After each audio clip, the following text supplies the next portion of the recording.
Good afternoon and welcome to the Alex Urbina radio show. We're broadcasting live from Newhall, California, right here in your hometown station, KHTS.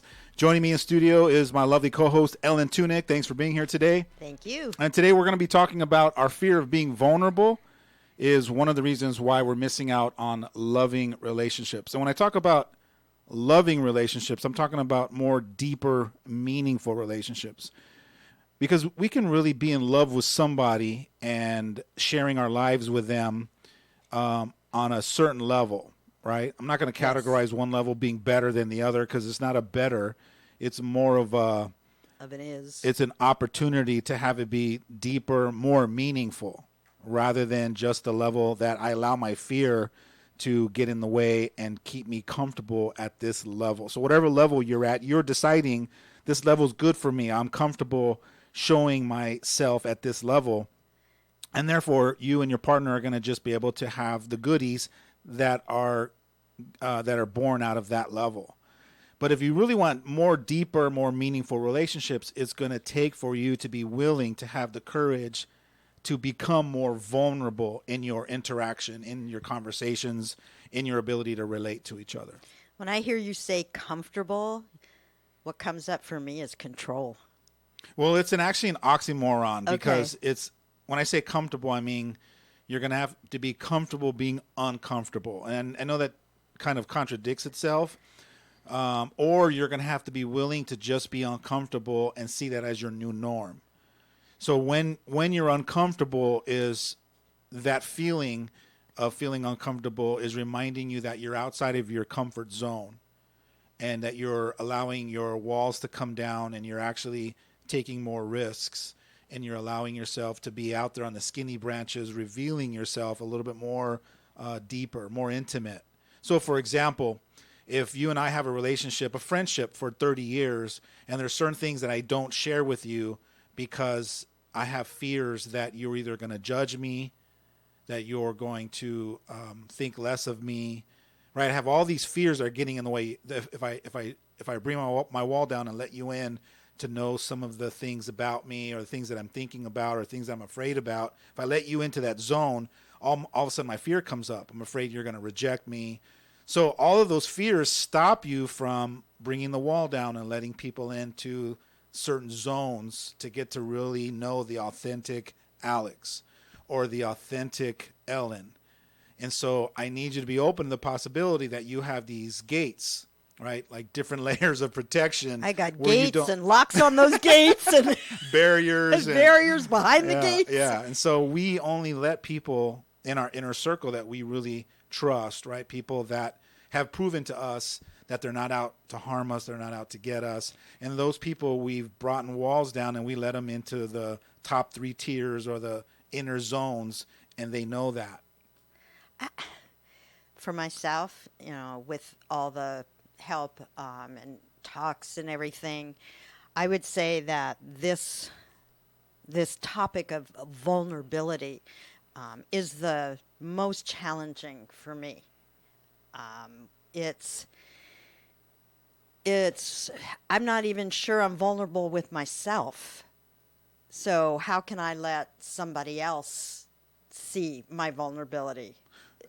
I'm glad that you said that, because the way that you allow someone else to see your vulnerability is first to start being vulnerable with yourself. Most of us don't realize that we actually have a relationship with ourselves. Right. Most of us think, when we think of relationships, we think of who? We think other people. We think of other people. Right. We don't stop to go, wait a minute, what about the relationship that I have with me? And if I can learn how to be more vulnerable with myself, bring my own walls and allow my own self to go and peek in behind those barriers to discover what some of that stuff is, as you're bringing those walls down to get into that inner core of your authentic self. And when you get past the final wall and there's a treasure of goodies and you get to that place, you're now more excited and more courageous enough to share that vulnerability with someone else. So in essence, you're accurate when you say, how can I be vulnerable with others if I can't even be vulnerable with myself? I scare me. Yeah. I mean, Yeah, I know that yeah. sounds silly, but I scare me. I really take that vulnerability, and in my head I mix it around and say, well, if I go down that vulnerable side, then I can't do this, and this, which is the taking care of, making sure everybody's okay. Right, which is a fear. Which is a fear. And a belief that you've created that if I'm vulnerable, I can't be strong for someone else. Right. And I can't, show others that, here's how it's done. Right. Now, what if you've decided that vulnerability is really what strong is? Rather than vulnerability, to me, has always been a sign of weakness. Because if you think about it, since we were little kids, most of us have been taught that being vulnerable is a sign of weakness. And so we avoid going to the vulnerability because we feel like we got to be strong. So we got to put on that strong face.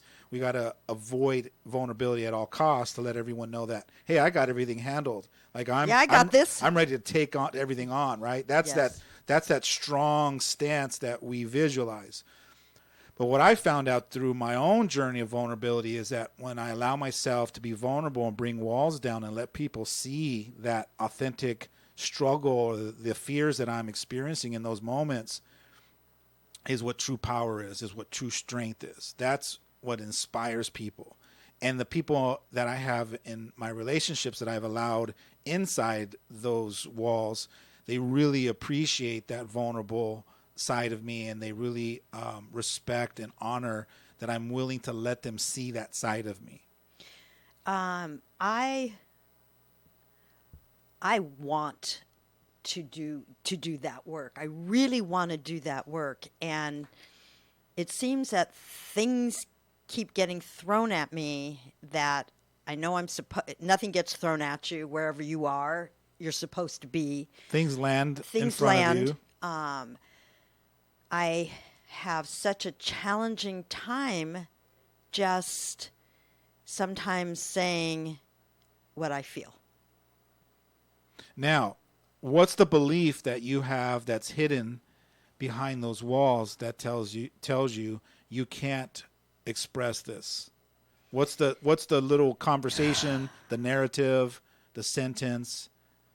The sentence or narrative for me is, if I share what I really feel about this, the other person is going to be angry with me. The other person is going to reject me. All the things that we just talked about. So I kind of almost create a persona that's very safe, that says, if I say this and act like this, I already know the response I'm going to get. So I'm good. If I flip that around and just say all the things that I feel, it scares me to death. It really scares me. Right, because you've created this image of what you already think you know of how they're going to respond. And you're also very concerned about them responding in that way. You're already attached. Yes. Rather than I'm unattached to however anybody responds because I'm not in control. I can't control how people perceive my vulnerability. I can't, not now, not tomorrow, not ever, be in control of how people perceive it, how they react to it, how their experience of it's going to be. And you have to be totally surrendered and unattached to. I call it, you have to not care about what people think about you. That's the term I put on it. And I know people are like, that's not a derogatory term. No, yeah. Sometimes people are like, so what? You're not caring? It's you like, don't care. You're so selfish. I care about you, but your thoughts or opinions about me, they're yours. I honor them, but when I say I don't care about them, it's more like they may not necessarily be real or true about me. They're just something that you've created about me. So the term is I don't care is like I'm behind the scenes. I'm not going to care. Like I'm not going to let it affect me. And how do we become over time so attached to caring about what people think? It's from our conditioning from our past, and it comes from how you were growing up in a home you were growing up in, the family that you grew up in, and the people around you. And it starts as simple as, let's take my experience as a young boy. Let's say I'm at an event and my cousin takes my toy and I start crying and having a hissy fit, right? I'm 5 or 6 or 4 or whatever. And my uncle or my dad turns to me and says, stop crying, stop being a baby, right? So in my, I stuff it. And so I make a new belief that I got to be strong, that I can't feel my feelings. I can't allow myself, right? So it starts with this social conditioning of telling yourself that it's not okay to feel my feelings. And so I'm no longer honoring how I'm feeling if it seems like it's a negative emotion, or if it's a feeling of pain or disappointment. So then now I don't want to feel those feelings anymore. Yeah. And so in that moment now I'm trying to please the person who told me, hey, don't be a baby, stop crying. Right. So now it becomes about that person. Yeah. Now I'm trying to prove to my dad or my uncle or my older brother that I'm strong, that I don't have to cry anymore. And so now that becomes my conditioning. So now as a young boy, as a teenager, I have to walk around now with this fake persona of, hey, I got everything under control and I'm this strong, confident guy. When deep down inside, there's a spiritual, beautiful being that is designed to experience all my experiences, my fears, my pain, and I'm denying that whole process to happen because I have this persona that I got everything under control. Look at me, right? So that's what I'm battling on an unconscious level, right, until I have an awakening and go, wait a minute. No, the way that I've been conditioned to portray that part of me is not accurate, and I'm denying my true feelings. When I'm sad, I want the freedom to feel the sadness and not care about what people are going to think about me. When I'm afraid, I want to be able to feel afraid and express my fears, and be freed up to express myself like that without having people caring about whether people judge me or not or reject me or not. And if they do respond in a way that is not great, in your humble opinion, it's okay. Absolutely, it's okay, because See, it's not okay for me. I know that. That's why we're having this dialogue, because you've created a belief that it's not okay. When it is okay, because we were all born with this God-given right called freedom of choice. And so the other people get to choose to not be okay with, or, have you ever had somebody, like, you're crying and they feel awkward, and so then they walk away, or they joke, or they try to change the mood so that because it's awkward for them. Yes, they're uncomfortable. They're uncomfortable because they don't know how to be in a space where someone is crying, and they need to be in control of comforting you, or sometimes they'll try to give you advice to make you not cry, to make you feel better. Correct? Yes. Okay, so many times. So sometimes people are uncomfortable or don't know how to allow people to have their own feelings. So what they'll do is they'll try to maneuver it so that you don't continue to cry. Now, have you ever been around somebody who is comfortable with who they are and they're unattached to it looking any specific way? They can just be the safe space for you to cry in, because they have the belief system that by you crying, you're honoring your feelings. You're allowing yourself to be vulnerable with me. What a gift that is. Thank you for sharing this with me. I get to be the space for you to heal, to make sense of what's going on, and to fully feel whatever you're supposed to be feeling in this moment. And so I just shut my mouth, take my heart out of my chest, put it on my sleeve, and I just get to be that space for you just to let it go. Now imagine growing up in a home or an environment where that was created for you, a space that for you just to that was just normal for your village or your world or the four walls that you grew up in, where you could just feel, right? I'll tell you what would happen. More families created that, we would have kids that learn how to move through their emotions quicker and get past the backside of their emotions, and then they free themselves up and they're in the brand new moment again. And so what we don't do is we don't create that space for our kids to feel their feelings and experience their experiences. And so we teach our kids how to shut it down. And then those kids become adults. They become adults walking around with a lot of emotional baggage, unexpressed emotions. So imagine walking around with 30,000 different kinds of emotions that are halfway expressed or 3/4 expressed or 1/3 expressed.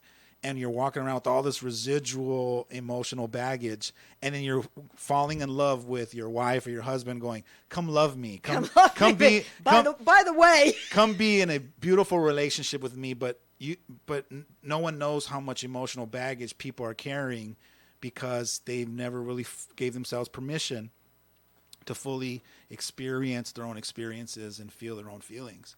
And so now we're engaging and getting into relationships and marriages and having babies and families with people that are emotionally stuck and wondering why neither one of us can be vulnerable. And we're now not showing what our kids, what it looks like to be vulnerable and heartfelt and authentic in our expressions and feeling what we're really feeling and having a safe space to express that. To express that. It's, I think that there's so much detachment between what goes on in our head and what's buried in our heart. I know for myself that sometimes I can make that connection very well and it feels really good, but a lot of times the head and the heart connection falters, and I stay up in my head because it's just easier for me. I can just apply some words to the feelings instead of feeling the feelings. And then eventually they just kind of go away in time, but they never really go away. They just hide somewhere for a while. And I think it's in the awareness, like you just shared, of knowing, stopping and checking in with yourself and having this internal dialogue like, hey, Ellen, this is my husband. This is my daughter. This is my son. This is my grandson. They deserve to know what I'm going through right now. What an honor and a gift it is to be able to share that with them. Why not trust them with your heart? And in that moment, you just surrender and you go, all right, Timmy, this is what's coming up for me. I'm really afraid. And that's why, and then all of a sudden now you just open the floodgate and you just let them have that gift. I call it a gift.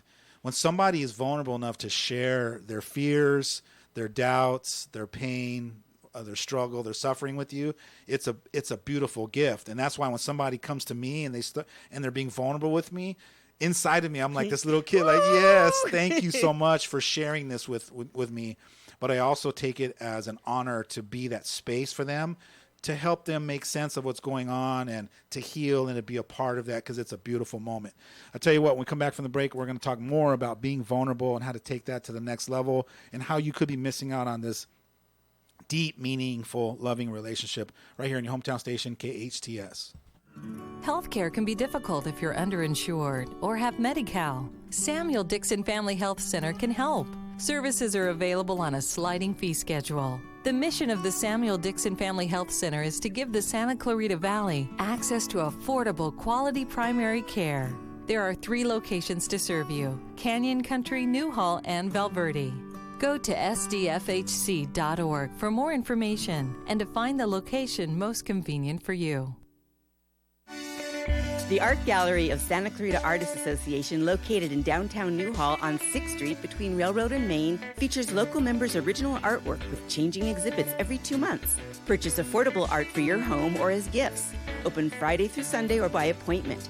Artists wishing to join the SCAA can visit santaclaritaartist.org, come to our free monthly meetings at Barnes & Noble, or stop by the gallery. For upcoming shows, check us out at santaclaritaartist.org. We make visual art visible. Marston's Restaurant has been a Pasadena landmark, voted the best breakfast in California by the Food Network magazine. Discover Marston's Santa Clarita location, open for breakfast, lunch, and dinner. Marston's also has a fantastic catering menu that adds a delicious twist to any event. And they cater picnic dinners for that memorable romantic date. Experience Marston's on Newhall Ranch Road and McBean, or log on to marstonsrestaurant.com. Worried about paying for college? College of the Canyons is having a free financial aid workshop called Cash for College. Whether you are bound for a community college, four-year university, or private college, whether you are a student or a parent, this workshop is for you. Come to College of the Canyons Cash for College workshop, Tuesday, September 24th at 6:30 p.m. in the Santa Clarita Performing Arts Center at College of the Canyons. Visit canyons.edu/money for college. That's canyons.edu/money4college. Hometown, your hometown station.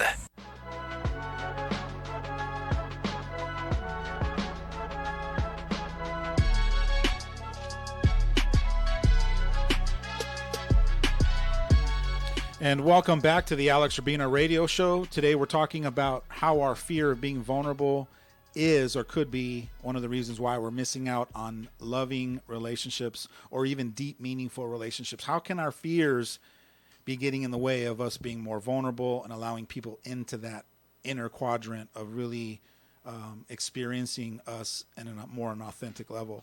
And as always, during the break, we always continue the conversation, and we're like, Yes, why do we we even do. have commercials? Because I know. some of this dialogue is interesting, and it really makes you think. So during the break, what came up for me was, I feel like I have to be a master of ceremonies per se.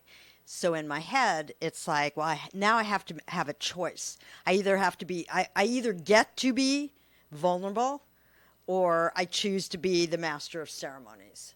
And you shared with me that you can do both. It was a concept that Be both. Be both.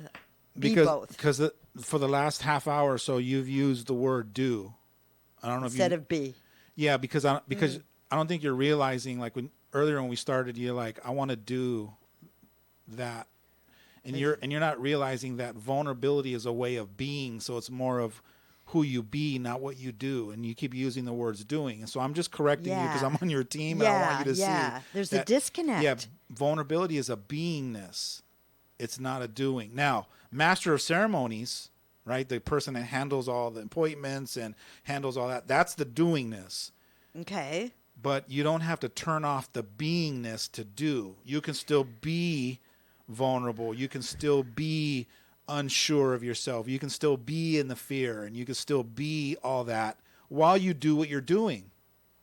So, for example, like when... That's interesting. So, like when my father had cancer, my mom decided she was going to take care of him, as he transitioned those last 5 or 6 months, and she became his caretaker.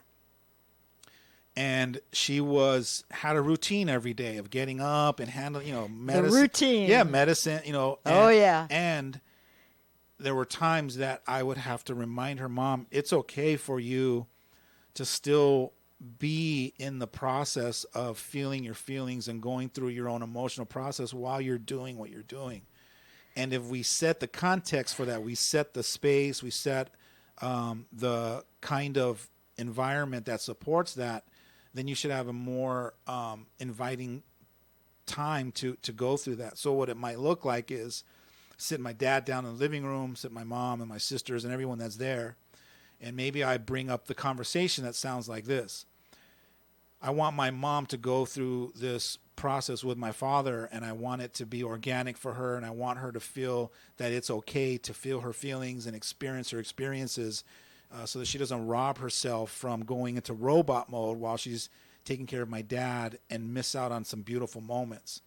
And so what I would like to invite is everybody to, from now on, this house is a safe zone for us to feel our feelings no matter what, without other people feeling uncomfortable to the point where they want to change the course of us not feeling our feelings. So if you're uncomfortable, you have permission to step outside, so it doesn't disrupt us. So it doesn't disrupt us from feeling our feelings and still getting stuff done, wearing our heart on our sleeve.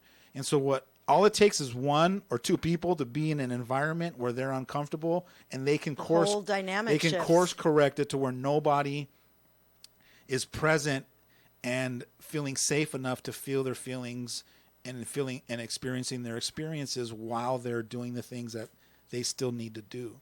The robot thing, it just went click, because I will tend to do that. Okay, tomorrow morning I do this. Very robotic, which takes me away from being in that moment, feeling whatever, even being able to recognize or ask myself, so how do you feel? How do you feel today? I don't think I ask myself that question every morning when I get up, So how are you feeling today, Ellen? It's always, how are you doing? And how are you doing? And you okay today? And what do we need to do here?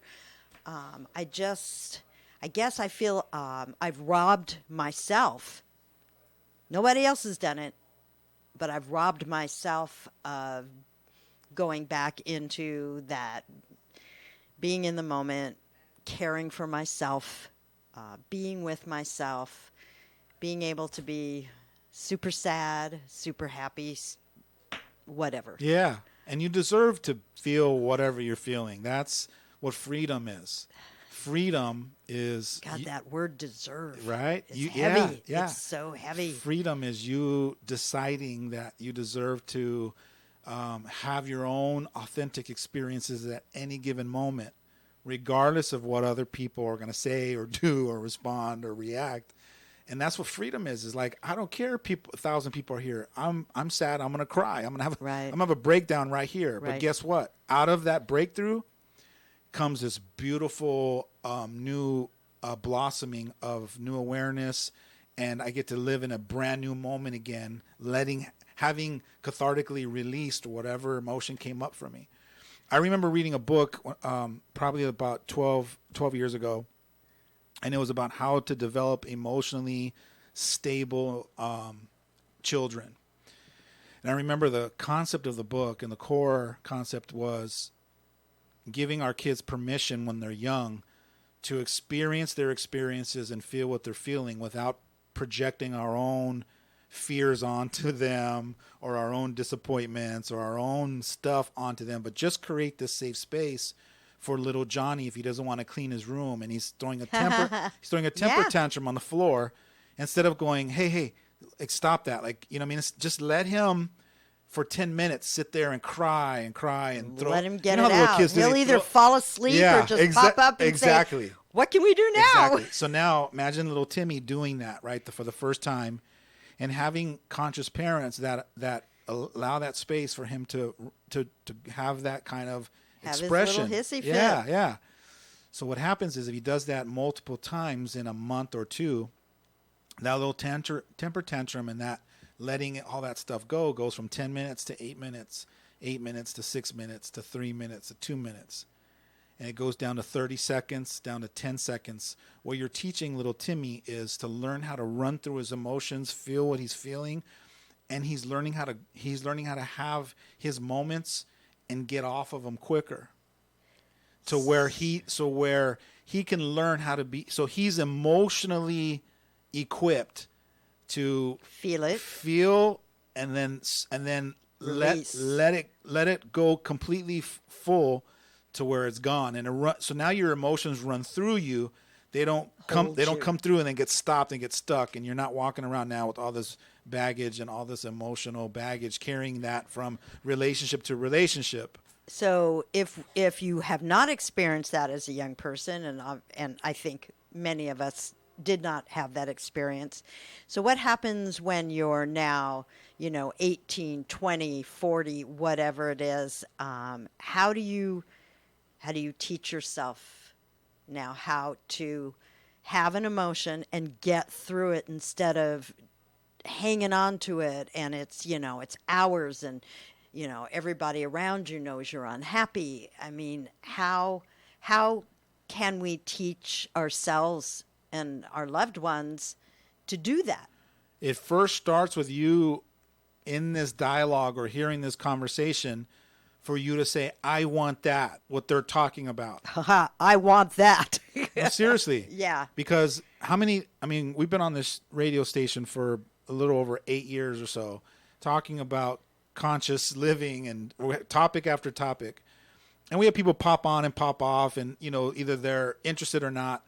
But there's a small group of people that are awakening every single day. And when they're listening, as you're listening to these topics, your knees shaking, right? Something's going on going, I want that, what they're talking about, which is to be able to be free and experience my experiences because it feels right, right? So the first step is for you to decide, I want that. Once you decide I want to live like that, I want to have my life be like that so I can create that kind of freedom, then you flip a switch inside of you. And when that switch gets flipped, you have now a new awareness.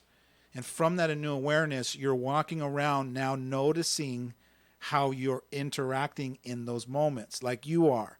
Like when you go home this weekend, you're interacting with your family, you're catching yourself and going, I did that again, right? You're walking around going, oh my God, I'm doing it again.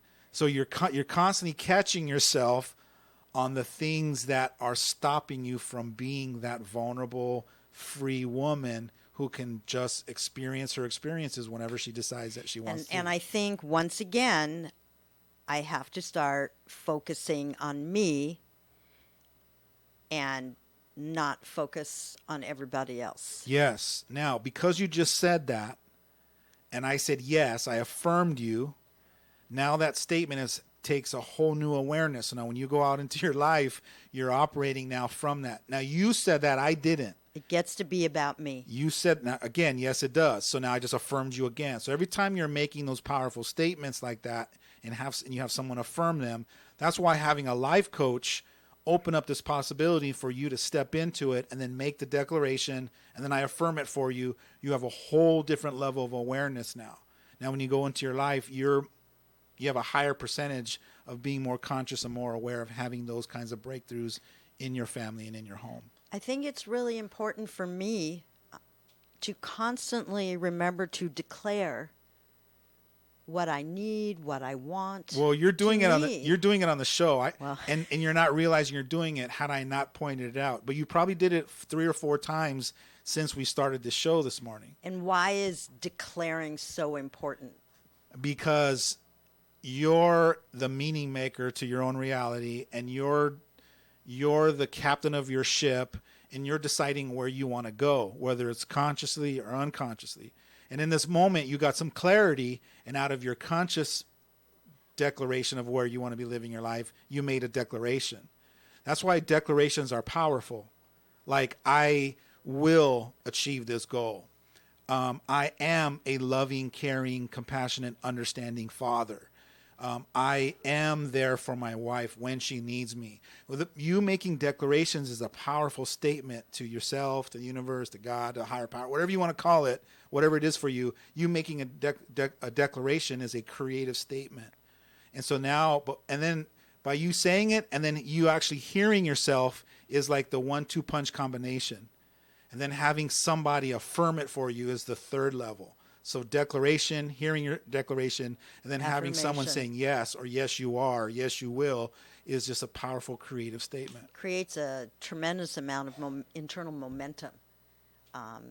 And I want it to stay in my forefront conscious mind. It's not going to stay there very long. Because we've been down this road before, right? Yeah. Yes. But here's the cool thing about it. Things happen and it pulls you back. But it's cool, yeah. But it's cool because you're in the process. This is a process. Oh, yes. You're not the same human being that I met when we first met. Thank you. Because of the conversations we've been having and your willingness to learn, grow, develop, and discover, you're not the same human being. You're growing, you're developing, you're evolving. But it's because you keep coming back and you keep being open and honest and you keep practicing and you keep giving it your 100%. It's like a school. Yes. It's a learning. Nothing. I don't care how many books you read. You can read 1 million books about spirituality or enlightenment. But until you start to have conversations and put it into practice and then fall back to your old ways and then come back to someone else or a different group or a friend and get more clarity and then go back, that's like building the muscle. It's like tearing the muscle down, it growing back again, and then tearing it down and growing back. And that's how muscle grows. It's okay, 2 steps forward, a half right. back. That's part of the process. That's progress. That's right. That's progress. And so you're in it. And so I'm excited for you. especially to see you have so many ahas on the show, like, oh my God. Oh, yes. Because that's telling me if you're having them, then there are other people that are listening that are having them as well. And that's the purpose of the show, is to have this dialogue and to open up possibilities for people to go, I want to live my life like that. Or I want to have that feeling. Yeah, I like that. I like that. That makes me feel good. Yeah. And the show's about opening up a possibility for you to step into a new creation of yourself when you decide that that's the kind of living that you want. And so the reason why we created the show today, I think, was really to talk about how powerful vulnerability is and can be for your relationships. Now imagine having somebody who just is constantly being an open book to you. And every time they're afraid and you go, hey, what's going on, Alex? And I turn around and go, you know what? I'm experiencing some fear right now. Like I got a little bit of anxiety. How many people, when you ask them, how you doing today? They go, I'm fine. Great, good. I'm good. I'm fine. Right? It's a common response instead of, you know what? I didn't get good sleep last night. You know what I mean? We just don't go around and share it like that. But imagine having relationships with people that they say, I'm a little bit down today because, you know, my son's, you know, left, or so bringing that topic up brings me to a very interesting moment. My husband is really good at telling me how he feels. Mm-hmm. And I have resisted it. I come from, I don't want to hear that you didn't sleep well last night. I don't want to hear, you know, but he's telling me, he's being authentic and vulnerable and saying, this is what's happening in my body. And I'm resisting it. I want, I want to hear, had a great night's sleep last night, ready to run a mile. Let's go and do this. But really what he's doing is like totally awesome. And I'm shutting it down in my head. Mm-hmm. Not only shutting down your head, but you could be giving him reasons why he should stop sharing with you and letting you in. Says that to me all the time. Well, I just won't tell you then. Yeah, you got to be careful, because when you have people that, sorry, honey, when they're being vulnerable with you like that and letting you in, you could be validating their own fear of, see, every time I share, I get shut down. So let's go over that real quick. I wrote down some of the reasons why we're not being vulnerable. It's a fear of surrendering power. If I'm not being vulnerable, it could be I'm afraid of being hurt. If I'm not being vulnerable, I'm afraid of being let down or disappointed. If I'm not being vulnerable, it could be because I'm afraid of being rejected. If I'm not being vulnerable, it could be because I'm afraid of being humiliated or laughed at. If I'm not being vulnerable, it could be that I'm afraid of surrendering power or not being in control. So there's a lot of dysfunction that comes around the things that stop us from being vulnerable. So in this example, you're on the opposite side of somebody that you say you love most in your life, mm-hmm. who's sharing and being vulnerable and letting you into those inner zones. And I'm shutting it down. You got to be careful, because you could be giving him the evidence to go, see, I just got rejected again. Right. See, I'm bad and wrong because I shared that. See, when I share it, all I get is, you know, she's getting upset, or she's getting angry, or or now she's feeling inadequate, and I don't want her to feel like that. So let me just stop sharing. Yeah. So you don't realize that being vulnerable is not just on your end, but it's on the other end. You're a co-partner in vulnerability. It takes two people. It's that you're space. You're playing a part in it on your safe space. Absolutely. Now let's talk real quick about why would you go to that place? Yeah, let's talk about that. So I'll do it more in a question form. Okay. So could it be that you feel like when he shares that you have to fix it? Yes. Yes. So let me tell you something now that I hope it lands, not just for you, but everyone listening. You're not responsible for fixing anything for anybody. You're not a fixer. I know. And I know that you have trained yourself, because you love people, is to help fix problems or solve or heal or make them feel better or comfort them. But you're not a fixer. So I want you to practice not being the fixer anymore. So when he comes and shares his whatever he's frustrated with or his fear of or his what he's struggling with, you have to first turn off the fixer mode, allow yourself to be compassionate and understanding of what he's going through. So I want you to learn how to practice sympathizing for what he's going through. Right. If you learn how to do that first and tell yourself, I'm not here to fix it, let the stage of just being there for him and being compassionate and understanding. Maybe it looks like rubbing his back or like, I know, honey, holding his hand, or, hey, you know what? I've been there too. I know what that feels like. I'm frustrated too. So you have to learn how to more sympathize. I feel like I'm protecting myself. From what? Beats me. We'll talk about that maybe when we come back from the break. Stay tuned for more of the Alex Urbina Radio Show right here in your hometown station, KHTS. Stone Oven, the healthy alternative. You've never tasted a sandwich like this before. Gourmet bread cooked before your eyes. Stone Oven at the food court at Valencia Town Center. Save at the best Santa Clarita restaurants. Restaurant Row, where everything is half price. Click on hometownstation.com and discover incredible savings. Online or at our radio station, everyone saves with Restaurant Row. Check it out at hometownstation.com. Restaurant Row, where everything is half price. We all know sometimes people lose their way. If you or someone you know is struggling with addiction, the Way Out Recovery SCV may have the answers you've been waiting for. The Way Out is the premier intensive outpatient treatment center serving Santa Clarita. Asking for help is the first step. Call The Way Out today, 661-296-4444. That's 296-4444 for a private free assessment. The Way Out is an accredited, affordable outpatient program that accepts most insurance. Call us at 661-296-4444 or check us out online at thewayoutrrecoveryscv.com. Quit battling with yourself. Ask The Way Out for help today. Your hometown station, KHTS.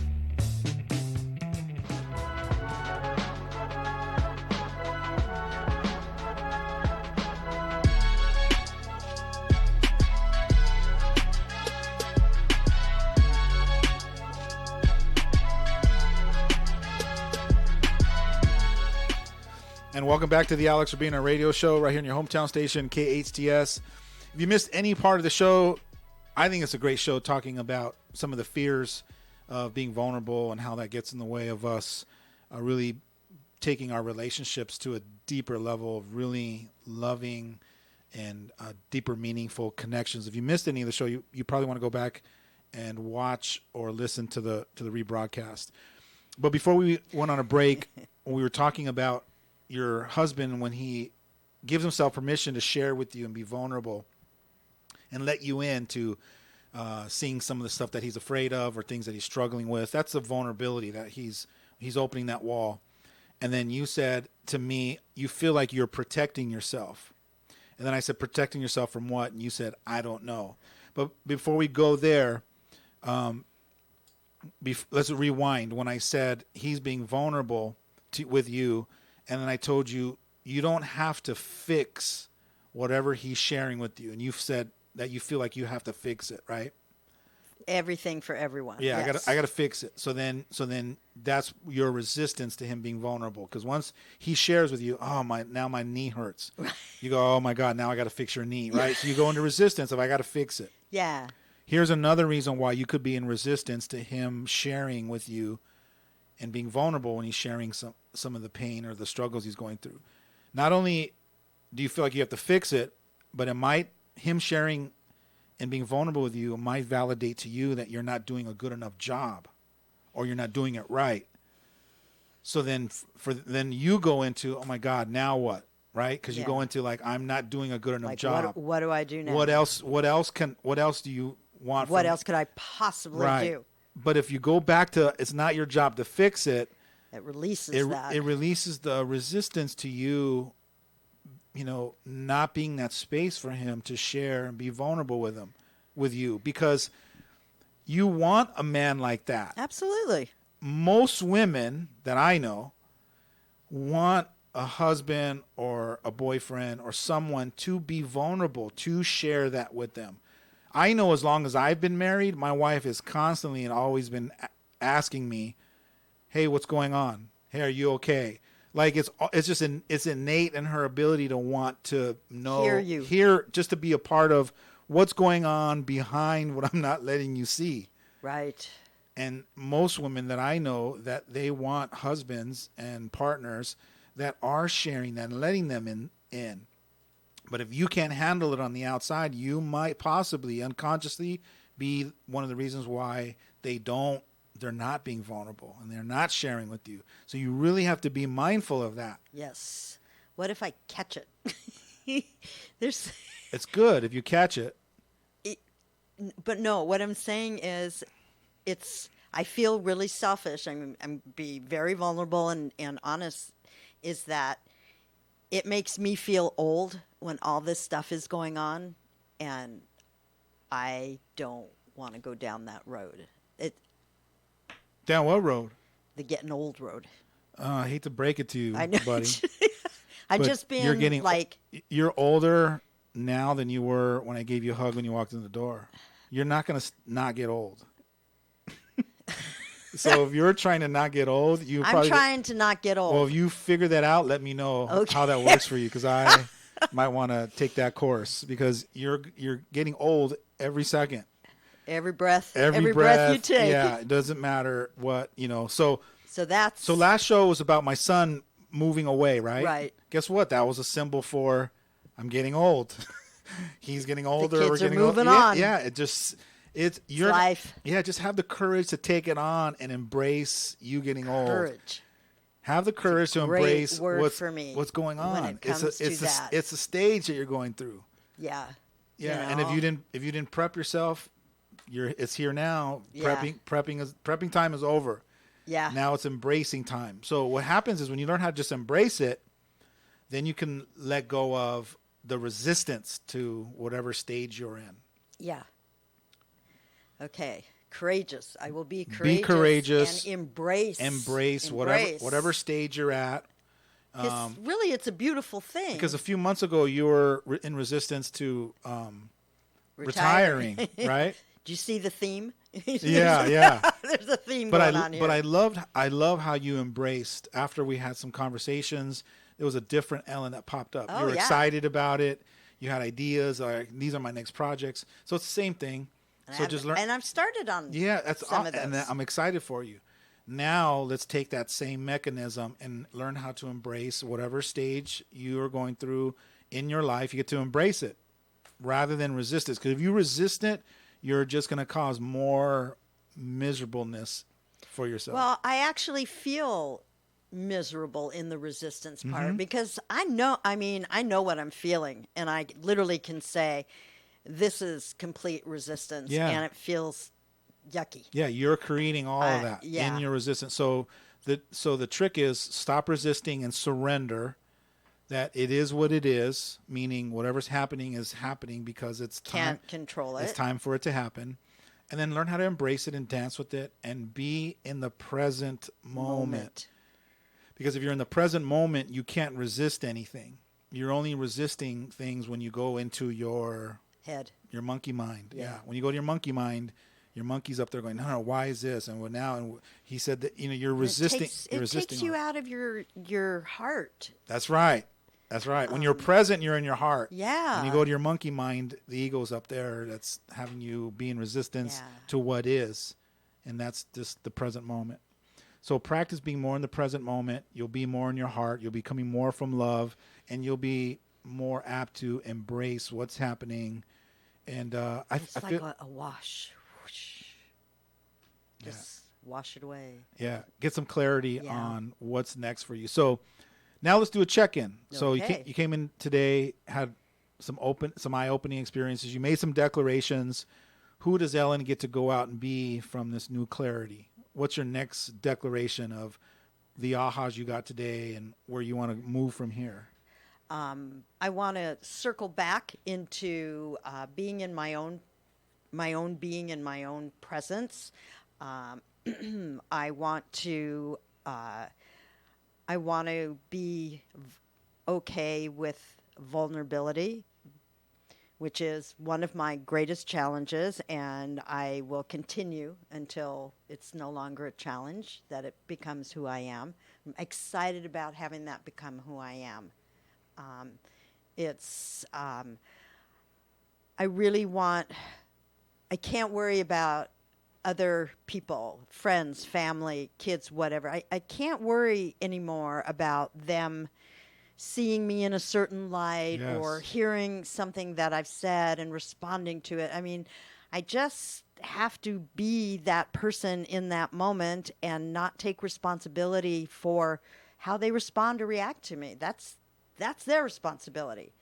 And that's really huge for me, to keep putting that through my head, understanding it, practicing that, because I tend to fall back into that old belief system that I'm responsible for how they feel, how they're doing. Even if they're not doing, that's my responsibility too. I really have to cut that off. Beautiful. This was the best part of the show, was just this last 60 seconds of you making that declaration and having that clarity, and then getting the validation, right, through me, either through eye contact or nodding my head, or Andrew sitting there like nodding his head like, yes, you go girl, right? That's how we keep evolving, is by getting clarity on the things that you want to improve on, or things that want to make your life more effective. And then once you get that clarity, you now are willing to declare out of your new commitment and your new clarity about what you are committed to, and then have other people around validate you, like, like, right? And then that's a powerful creative process. And I get to be those things. You get to be loving, compassionate, kind, understanding, and vulnerable. And I get to be it for people. Me. Yeah, and not be a fixer, a controller.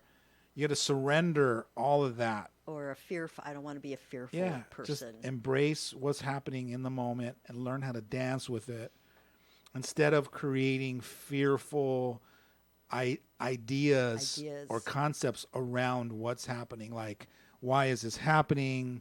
Is this really where my life is going? Am I really getting this old? I mean, I can go down a whole tangent, because monkey mind is crazy sometimes. Yes. It goes on. It goes on a tangent. Oh, yeah, and can convince you of a lot of things. Yes. Rather than what's happening is just what's happening in the moment, and I get to decide what I'm going to do with it. What I'm going to do with it, who I'm going to be in it. Because really, every moment is an opportunity for you to decide who do I want to be in this present moment. How do I show up in with this situation? Yeah. Do I want to be a loving, kind, patient space for somebody to share, or to grow, or to heal, or to make sense of what's going on? Or do I want to be a rigid, defensive, selfish person who is hearing that all you're doing now is bitching, moaning, and complaining about stuff that right? It's the whole story you made up. Oh, it's big. So to surrender all that. Whoosh. Yeah. Oh, I like that. Whoosh. Let go of it and get to be the loving, caring, compassionate woman that I know you are. Yes. And always are. Thank you for being so vulnerable on the show, because it took a lot of vulnerability for you to open up and share a lot of this stuff. And that's one of the things I really appreciate you. Thank you so much. Thank you. And thank you all for listening. We're here every Friday at noon on the Alex Urbina radio show, right here in your hometown station, KHTS.